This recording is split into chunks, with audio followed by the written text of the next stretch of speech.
Vous souvenez-vous de l'époque où American Chopper régnait sur le petit écran avec ses disputes enflammées et ses chromes customisés? Ce n'était pas qu'une simple histoire de moto. En coulisses, l'entreprise s'effondrait, la culture évoluait et le rêve s'éteignait. Qu'est-ce qui a sonné le glas du Chopper? Pourquoi la famille s'est-elle déchirée? Et quelle fut cette ultime création qui a failli tout anéantir? La mort de l'hélicoptère lui-même. Il fut un temps où la simple silhouette d'un Chopper custom suffisait à fasciner. Pneus arrière massifs, fourches allongées, cadres fabriqués à la main et peintures si extravagantes qu'elles semblaient tout droit sorties d'un rêve. Ce n'était pas de simples motos. Au cœur de ce mouvement se trouvaient Orange County Choppers. Leurs machines n'étaient pas nées dans le silence. Elles étaient conçues dans le chaos, forgées entre soudure et cris et diffusées dans des millions de foyers à travers le pays. Mais aujourd'hui, ces mêmes motos reposent silencieusement dans des musées, des garages poussiéreux ou des salles de vente aux enchères. Le monde a évolué et le rêve qui les a fait naître s'est éteint discrètement. Alors, qu'est-il arrivé au légendaire Chopper américain?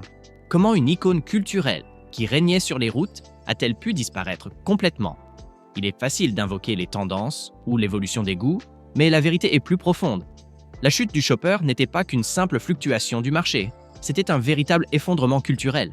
Ces machines étaient conçues pour représenter la liberté, la rébellion et le savoir-faire. Mais lorsque la rébellion s'est transformée en produit commercial et que le savoir-faire est devenu un spectacle de télé-réalité, l'esprit qui les animait a commencé à se corrompre. Les motos emblématiques d'Orange County Choppers n'étaient pas de simples machines, mais de véritables spectacles. Qu'il s'agisse de la Firebike, conçue en hommage aux pompiers disparus, ou de la Comanche Bike, inspirée des hélicoptères militaires, OCC insufflait de l'émotion à l'acier. Leur chopper n'était pas pensé pour le confort, ni même pour la praticité. C'étaient des œuvres d'art sur roues, parfois impossibles à conduire, mais toujours inoubliables. Chaque création racontait une histoire, et pendant un temps, ces histoires ont touché une génération qui croyait encore au rêve américain de construire quelque chose de ses propres mains. Mais ensuite, tout a basculé. Malgré leur style inimitable, les motos OCC souffraient d'un défaut fatal. Elles n'étaient pas conçues pour durer, du moins pas dans un monde de la moto en constante évolution. Avec le durcissement des normes de consommation et le renforcement des réglementations sur les émissions, les gros bicylindres en V à carburateur qui animaient les monstres d'OCC devenaient de plus en plus difficiles à justifier. Parallèlement, l'esthétique Chopper elle-même a commencé à mal vieillir. Ce qui avait jadis été perçu comme une rébellion est devenu synonyme d'excès. Les garde-boue chromés surdimensionnés, les proportions exagérées et les positions de conduite peu pratiques ne séduisaient pas les jeunes motards, attirés par le minimalisme, l'efficacité et une utilisation au quotidien. Et puis, il y avait les problèmes de sécurité. Certaines créations d'OCC ressemblaient davantage à des sculptures qu'à des motos. Nombre d'entre elles étaient dépourvues de suspension arrière, d'autres présentaient des angles de chasse extrêmes qui compromettaient la maniabilité. Certaines frôlaient même les limites légales en matière de bruit, d'éclairage ou de visibilité. Elles étaient conçues pour la télévision, pas pour la route. Et avec l'évolution de la législation, notamment dans des États comme la Californie, qui a commencé à sévir contre les échappements personnalisés et les modifications de cadre, la liberté de conduire un chopper est devenue davantage une zone grise juridique qu'un choix de vie. Culturellement, la tendance s'était inversée. Le début des années 2000 représentait une époque révolue, une Amérique post-bulle et pré-récession qui croyait encore au grandiose, au bruyant, au flamboyant. Mais après le crack de 2008, l'état d'esprit national changea. Le tape à l'œil devint futile. Le prix de l'essence s'envola. Conduire une moto qui consommait 12 litres au 100 km et vous brûlait les cuisses dans les embouteillages commença à paraître démodé. La moto en elle-même ne disparut pas, mais le type de moto que représentait l'OCC, lui, s'est éteint. Il était en train de bâtir une légende. Et lorsque American Chopper a débarqué sur les écrans de télévision en 2002, l'émission n'a pas seulement conquis les téléspectateurs, elle a redéfini tout un genre. Comment American Chopper a bouleversé le monde de la moto custom? La formule était parfaite, drame familial, délais impossibles à tenir et machines à couper le souffle. Chaque épisode suivait un rythme immuable. Chaos, conflit, création. Et semaine après semaine, le public en redemandait. Ce qui distinguait American Chopper, c'était que l'émission ne se concentrait pas vraiment sur les motos, mais sur les personnalités. Le tempérament explosif de Paul Sr., la créativité discrète de Paul Jr., l'humour de Mickey, le calme et la compétence de Vinny. Ce n'étaient pas des acteurs, c'étaient de vraies personnes qui construisaient de vraies motos, tout en se taquinant sans cesse. Et l'Amérique était captivée. L'ère des vélos à thème a débuté presque immédiatement.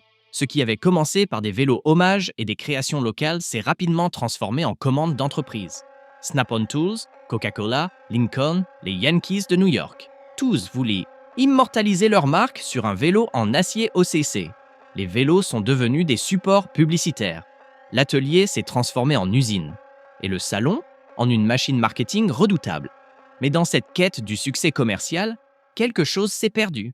L'âme du chopper, autrefois synonyme de rébellion et d'expression personnelle, a été supplantée par les logos et les délais. Les motos devaient être plus grosses, plus tape à l'œil, plus rapides. Elles restaient belles, mais elles n'avaient plus rien de personnel. C'étaient des placements de produits sur roues, et le monde du custom s'en est aperçu. Les préparateurs chevronnés ont critiqué OCC pour avoir sacrifié la fonctionnalité au profit du style. Les motards se sont plaints que les motos étaient trop lourdes, trop tape à l'œil, trop commerciales. Mais à ce moment-là, peu importait. Les ventes étaient exceptionnelles. OCC avait accaparé tout le discours autour du chopper, et la culture originelle suffoquait sous le poids des pneus. Mais la gloire avait un prix. Une moto, une bagarre, un instant passé devant une caméra suffisait à faire s'écrouler tout un empire. Nous avons fouillé les détails, les échecs et les vérités cachées pour vous. Envie d'en savoir plus? Abonnez-vous et likez le vélo qui a brisé la famille. Ce projet était censé être leur chef-d'œuvre, mais il a fini par les déchirer. En 2007, lorsque la Ferrari Bike fut commandée, OCC était à l'apogée de sa puissance, mais au bord de l'implosion. Sa construction devait être une fête. Au lieu de cela, elle devint le point de non-retour dans l'une des relations familiales les plus toxiques jamais diffusées à la télévision nationale. Paul Jr., le cerveau créatif derrière les designs les plus emblématiques d'OCC, était las de l'emprise étouffante de son père. Paul Sr., habitué à diriger, voyait l'ascension de son fils comme une menace. Leur relation de travail s'était dégradée en disputes incessantes, en sabotage passif, agressif et en ressentiment à peine contenu. La Ferrari Bike a exacerbé toutes ces tensions. Le projet était voué à l'échec dès le départ. Des visions divergentes, l'ingérence du sponsor et un délai absurde ont transformé le chantier en cauchemar. Devant les caméras, la tension était palpable. Hors caméra, elle était explosive. Paul Sr. a accusé son fils de paresse. Paul Jr. a répliqué, exigeant le respect. Puis, lors d'une dispute désormais tristement célèbre concernant un retard de 45 minutes, Paul Sr. a commis l'impensable. Il a licencié son propre fils en direct à la télévision nationale. Les conséquences furent immédiates. Les fans étaient abasourdis. La chaîne fut prise au dépourvu et OCC ne fut plus jamais la même. Ce qui avait été une famille dysfonctionnelle, unie par le vélo, devint un empire fracturé, s'effondrant sous son propre poids. Ce moment ne mit pas seulement fin à une relation. Il scella un empire en deux. 2 boutiques, une guerre. Le licenciement de Paul Jr. n'a pas seulement brisé une famille, il a déchiré une marque en deux. Et comme toutes les grandes tragédies américaines, il n'y a pas eu de silence, mais une escalade. Ce qui a suivi n'était ni une réconciliation, ni une résolution. Ce fut une vengeance. Et Paulie n'a pas vengé par la rage, il a vengé par une clé à molette. Peu après son licenciement en 2008, Paul Jr. prit la décision qui allait le transformer, de simple personnage de l'histoire de son père, en auteur de sa propre histoire. Il lança Paul Jr. Designs, une nouvelle boutique, une nouvelle marque, un nouveau départ. Mais il ne s'agissait pas simplement d'une nouvelle entreprise, c'était une affirmation. L'affirmation qu'il n'avait besoin ni de son père, ni de l'héritage d'OCC, ni des cris incessants pour bâtir quelque chose de mémorable. Et il ne se lança pas seul dans cette aventure. Vinnie DiMartino, figure discrète et imperturbable, héros méconnu de tant de créations emblématiques d'OCC, quitta Orange County Choppers pour rejoindre Paul Jr. Rick Petco, autre préparateur essentiel, fidèle collaborateur depuis des années, finit par faire de même. Ces départs étaient plus que de simples démissions, c'étaient des rébellions. Et pour la première fois depuis le début de l'émission, les téléspectateurs virent à quoi ressemblait OCC sans ses préparateurs principaux, et ce que Paul Jr. pouvait accomplir sans le poids de l'autorité de son père. Comme par magie, Discovery Channel a flairé le potentiel d'un phénomène encore plus explosif. Si un atelier de moto turbulent pouvait déjà donner lieu à une télé-réalité addictive, imaginez 2 ateliers en guerre. Le résultat, American Chopper, Senior versus Junior, une nouvelle série qui a divisé l'écran et le public. D'un côté, l'ancien empire, de l'autre, le fils à papa. Chaque semaine, les téléspectateurs assistaient à la course effrénée que se livraient Paul Sr. et Paul Jr. pour surpasser l'autre. Les délais étaient de plus en plus serrés, les thèmes plus percutants, les attaques plus acerbes. Mais tandis que le spectacle captivait les foules, les fissures au sein des 2 empires s'élargissaient en coulisses. Ce qui avait commencé comme un atelier père-fils s'était transformé en une véritable course à l'armement télévisé, et la pression était implacable. Paul Jr. privilégiait des vélos élégants et thématiques, où la forme primait sur la fonction. Ses créations étaient réfléchies, voire élégantes, rappelant les premiers modèles OCC, avant que les accords de marque ne diluent le savoir-faire. De son côté, Paul Senior misait tout sur le spectaculaire. Des cadres plus imposants, des thèmes plus extravagants, plus de chrome, plus de puissance, plus d'argent. Mais à chaque création excessive, quelque chose d'intangible se perdait. Les Tsiki, téléspectateurs, pensaient assister à une compétition. Ils ignoraient que les deux entreprises étaient déjà au bord de la faillite. Plus le conflit s'éternisait, plus tout devenait fragile.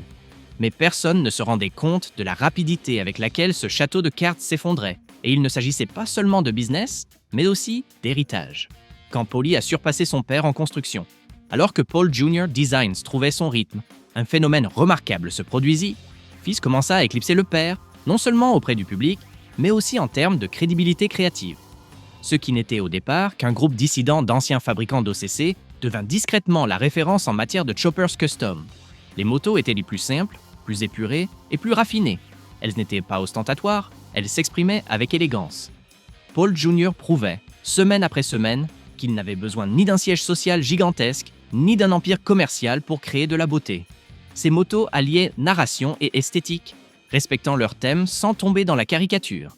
Il a apporté de la sobriété à un secteur réputé pour ses excès. Et le résultat était sans appel. Les professionnels du secteur l'ont remarqué.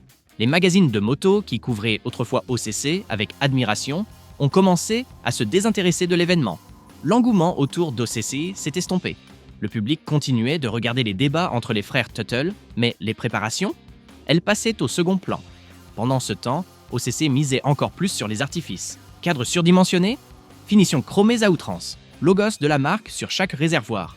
On avait l'impression que l'âme avait été sacrifiée au profit du marketing. Paul Senior tentait de recréer la magie par la quantité et non par la vision. Mais chaque moto extravagante ne faisait que rappeler aux spectateurs combien l'âme leur manquait. Ce qui rendait ce changement encore plus spectaculaire, c'est que Paul Jr. ne s'en est jamais vanté. Il n'a jamais attaqué son père publiquement. Il s'est contenté de fabriquer de meilleures motos. Elle a laissé son travail parler pour lui. Et dans un secteur où la réputation est primordiale, le silence est parfois plus éloquent que les cris. La situation avait basculé, et les fans le savaient. Paul Jr. était devenu le gardien du temple. Paul Senior n'était plus que l'ombre de lui-même. Puis, Senior prit la décision que personne n'attendait. Les retrouvailles forcées qui n'ont pas fonctionné. Au début des années 2010, American Chopper peinait à trouver sa place. L'audience était en baisse. La magie des débuts avait disparu depuis longtemps. Alors, Discovery Channel a fait ce que font souvent les chaînes en difficulté, tenter de forcer une solution.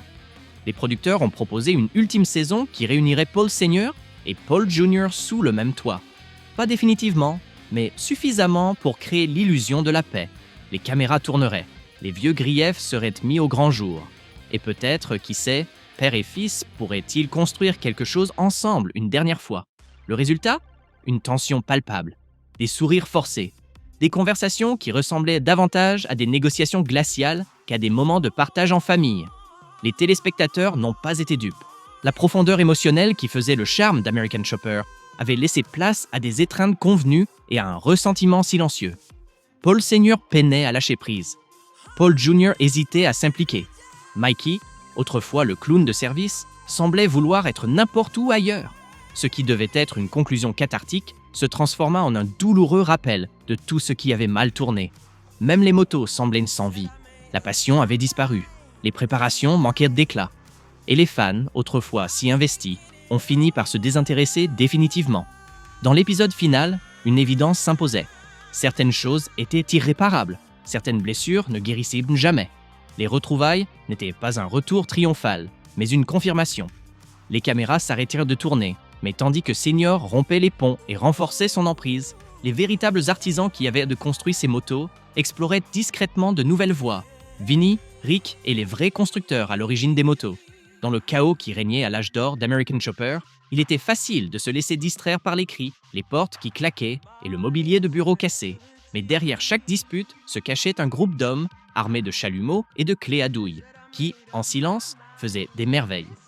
Vinny DiMartino et Rick Petco n'étaient pas les plus bruyants de l'atelier, mais sans eux, ces motos légendaires n'auraient jamais quitté le pont élévateur.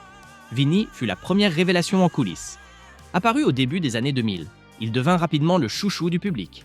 Calme, humble et doté d'un talent exceptionnel, Vinny apportait une présence rassurante à l'émission. Face à l'urgence des délais ou aux tensions, il gardait la tête baissée et continuait à construire. Son travail de fabrication était précis, son instinct mécanique aiguisé et son attitude faisaient de lui l'antithèse de tous les défauts de la direction d'OCC. Rick Petko, autre figure emblématique de l'atelier, les a rejoints peu après, apportant avec lui une connaissance approfondie du travail des métaux et de la dynamique de conduite. Ensemble, Vinny et Rick sont devenus les piliers discrets d'OCC. Lorsque Paul Jr. imaginait des designs audacieux, c'était eux qui trouvaient comment les concrétiser. Quand des pièces ne s'emboîtaient pas, que les délais se raccourcissaient ou que les projets déviaient de leur trajectoire initiale, ils résolvaient les problèmes avec brio. Mais alors qu'OCC sombrait dans le chaos, les deux hommes comprirent que la situation était critique. Vinny fut le premier à partir, créant son propre atelier, V-Force Customs. Rick resta un peu plus longtemps, par loyauté, mais finit par se retirer pour fonder Petco's Iron Works. Tous deux étaient las de ce cirque. Ils voulaient construire, pas se produire en spectacle. Mais dans la mémoire collective d'American Chopper, ce savoir-faire était souvent occulté par les drames. Le public ne se souvenait ni des longues heures de travail, ni de la précision des gestes. Il se souvenait des cris. Et tandis que les constructeurs poursuivaient de leur route avec dignité, OCC tenta une chose inattendue, une remise à zéro complète. Le dernier voyage d'OCC, le déménagement en Floride qui n'a mené nulle part. À la fin des années 2010, Orange County Choppers n'était plus ce qu'il était. L'immense propriété new-yorkaise ressemblait davantage à un mausolée qu'à un atelier, hanté par les fantômes de projets abandonnés depuis longtemps et de relations brisées. Alors, dans un élan de renaissance, ou peut-être de désespoir, Paul Senior a franchi le pas, au sens propre du terme. OCC a déménagé de Newburgh, État de New York, au comté de Pinellas, Floride. Le nouvel espace était censé être plus petit, plus moderne et plus tourné vers l'avenir. Des investisseurs sont arrivés, le financement a été obtenu et on a même parlé de moto électrique. On l'a présenté comme un retour en force. Mais en réalité, c'était un recul. Le nouveau centre de contrôle des véhicules électriques, OCC, avait perdu toute son âme. Les sols étaient polis, les murs vitrés et l'ambiance résolument institutionnelle. On y trouvait des bornes tactiles, des maquettes numériques et des motos d'exposition qui n'avaient jamais roulé. L'OCC tentait de s'approprier la culture des véhicules électriques, proposant des prototypes qui ressemblaient davantage à des opérations marketing qu'à de véritables innovations. Adieu le grondement d'un bicylindre en V de 1800 cm3. Place à une coquille vide, silencieuse et impersonnelle. Le problème n'était pas seulement technologique, il était aussi identitaire. OCC n'était pas tourné vers l'avenir. C'était un produit de l'an 2004. C'était de la testostérone, de la puissance et des flammes tribales. C'était le côté brut de l'analogique dans un monde numérique. L'atelier floridien a tenté de se réinventer, mais sans Paul Jr., sans les constructeurs d'origine et sans le contexte culturel qui avait fait sa force, la nouvelle OCC n'était plus qu'une marque sans âme. Les visiteurs affluaient, curieux de voir ce qui restait. Mais le showroom était souvent silencieux. Les constructions semblaient impersonnelles, et les fans murmuraient la vérité, OCC avait disparu. Mais au moment même où les lumières du showroom s'éteignaient, Internet s'enflammait, et American Chopper était sur le point de renaître de la manière la plus inattendue qui soit. Et dans cette ironie se cachait un avertissement. Car une fois que votre héritage devient la risée de tous, il est difficile de le reconstruire. Pourquoi le chopper est mort partout? À son apogée, Orange County Choppers ne se contentait pas de fabriquer des motos, elle érigeait des monuments. Ces engins n'étaient pas de simples motos pour se promener, mais de celles qu'on posait fièrement à côté, celles qu'on voyait sur les posters dans les garages et derrière les comptoirs des fast-foods. Mais au moment où OCC était devenue une marque incontournable, la culture même qui avait fait des choppers des icônes commençait déjà à disparaître. En réalité, ces machines extravagantes et uniques appartenaient à une autre Amérique, une Amérique qui allait bientôt être durement touchée. La crise financière de 2008 n'a pas seulement ravagé les marchés immobiliers et les comptes bancaires, elle a aussi anéanti le secteur de la moto custom. L'âge d'or d'OCC coïncidait avec une période où le crédit était facile, où Harley-Davidson prospérait et où les préparateurs de motos custom étaient très recherchés. Mais lorsque la récession a frappé, le rêve de la classe moyenne de posséder un chopper rutilant s'est évanoui du jour au lendemain. Les gens perdirent leur emploi au lieu d'acheter des motos à 25 000 $. Les ateliers de customisation ont fermé, les commandes se sont taries. Le secteur, qui avait connu une croissance fulgurante au début des années 2000, s'est effondré en quelques années seulement. Mais ce n'est pas seulement l'économie qui a sonné le glas du chopper, c'est un changement de goût. En 2010, les acheteurs de motos ne couraient plus après le chrome et les flammes. Ils recherchaient la simplicité, l'efficacité et l'authenticité. La jeune génération ne voulait plus d'une moto aux allures de vaisseau spatial avec un guidon haut. Elle voulait quelque chose de minimaliste, de rétro et surtout de fonctionnel. Elle s'est tournée vers des motos comme la Triumph Bonneville, la Honda CB et les cafés racers dépouillés, adaptés à un usage quotidien et non plus réservés au musée. Il y avait aussi des raisons pratiques. Les choppers, par définition, ne sont pas conçus pour le confort de conduite. Leurs cadres allongés, leurs fourches inclinées et leurs pneus massifs peuvent leur donner un look agressif, mais ils ne sont pas faits pour rouler. Ils sont difficiles à diriger, inconfortables sur les longs trajets et manquent généralement de suspension et de systèmes de freinage performants. Avec le durcissement des réglementations sur les émissions et la sécurité, de nombreux choppers ont eu du mal à répondre aux normes de sécurité routière. Et si les motos d'OCC étaient une contu, des pièces d'exposition, même leurs fans ont commencé à se demander si elles étaient réellement utilisables au quotidien. Puis vint l'essor des motos électriques et des trails, deux catégories aux antipodes de l'ADN du chopper. Les motards se mirent à rechercher la praticité, l'autonomie, les capacités tout-terrain et l'intégration numérique. OCC tenta de suivre le mouvement, allant même jusqu'à présenter un prototype électrique. Mais la marque était alors trop ancrée dans le passé. La culture avait évolué. L'image du motard en cuir, sur un chopper rutilant, laissa place à celle des youtubeurs sur des trails et des citadins, sur des scooters zéro émission. Mais au cœur de cet effondrement culturel, subsistait une dernière lueur d'espoir. Une dernière moto. Un dernier instant qui aurait pu réunir les Tuttle, ne serait-ce que pour un bref instant. L'histoire d'OCC n'avait pas encore atteint son apogée. De la télé-réalité à la tragédie réelle. Pendant des années, les cris dans l'American Chopper faisaient partie intégrante de l'émission. C'était bruyant, excessif et souvent hilarant. Mais derrière les disputes et la pression des délais se cachait quelque chose de bien réel, quelque chose de beaucoup plus lourd. Personne n'incarnait mieux ce fardeau que Mikey. Autrefois le clown de service, Mikey Tuttle était le cœur d'American Chopper. Il apportait de la légèreté, de l'absurde et de l'humanité à un environnement de travail autrement intense. Mais la pression d'être pris entre son père et son frère en conflit a eu des conséquences psychologiques néfastes. Mikey a lutté contre la dépendance, la dépression et l'isolement à mesure que la querelle familiale s'envenimait. Il se retrouvait souvent à quitter l'atelier, non pas pour créer des drames, mais pour survivre. Plus la famille se divisait, plus il devenait difficile de distinguer la fiction de la réalité. Les procès entre Paul Senior et Paul Junior n'étaient pas de simples manœuvres juridiques, c'étaient de véritables actes de guerre. À un moment donné, Senior tenta de contraindre Junior à revendre ses parts dans OCC, déclenchant une bataille juridique acharnée qui dura des années. Le tribunal devint le prolongement de l'atelier, un lieu où les rancunes et le ressentiment se forgeaient. Même les ouvriers, ces artisans discrets comme Vinny et Rick, ressentèrent la pression. Ils n'étaient plus de simples soudeurs et fabricants. Ils étaient des personnages.